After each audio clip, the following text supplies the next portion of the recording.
আজকে আমরা মুরগির ঝাল তরকারি রান্না করব। এর জন্য যে যে উপকরণ লাগবে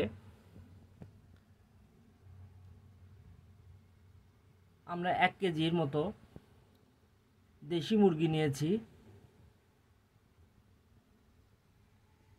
পেঁয়াজ কুচি, টক দই, কাঁচা মরিচ, শুকনো মরিচ, কাঁচা বাদাম বাটা, রসুন বাটা, আদা বাটা, জিরা ধনা বাটা,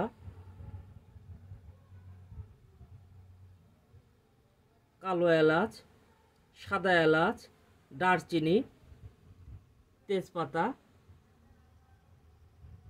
ও পরিমাণ মতো লবণ, পরিমাণ মতো তেল।